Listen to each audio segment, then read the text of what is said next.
नमस्कार. मी वाहतूक शाखा प्रभारी अधिकारी सुभाष सानप, बीड जिल्हा.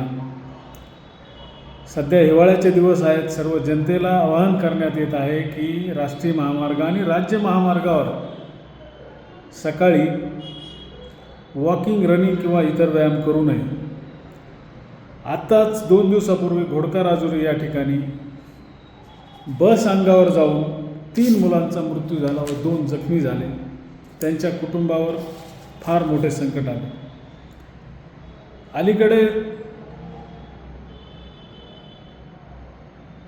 रस्ते चांगले होत आहेत. रस्त्यांचं स्थिती अशी आहे की वाहने स्पीडने जात आहेत आणि त्यामुळे जरी समोर एखादी व्यक्ती दिसली तर तेवढ्या वेळात स्पीड कंट्रोल करणं शक्य होत नाही.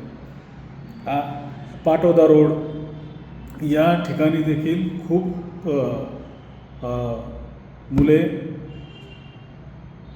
रनिंग आणि वॉकिंग करताना दिसतात पहाटे. तर त्यांना माझी विनंती आहे, चराटा फाटा तसेच नायगावपर्यंत आणि चराटा आणि बीडपर्यंत देखील सुद्धा मुलांची रनिंग, राजुरीपर्यंत मुलं रनिंग करत असताना दिसून येतात. त्यामुळे त्यांना माझी विनंती आहे की तुमच्या जीविताला सांभाळणं गरजेचं आहे. त्यामुळे तुम्ही पहाटे रनिंग न करता आपण एखाद्या ग्राउंडवर रनिंग करावी, जेणेकरून आपल्याला एखाद्या अपघाताला सामोरं जायची वेळ येणार नाही.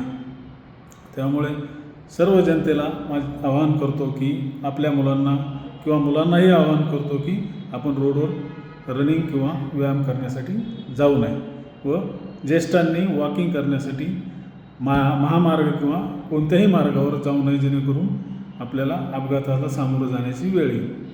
धन्यवाद.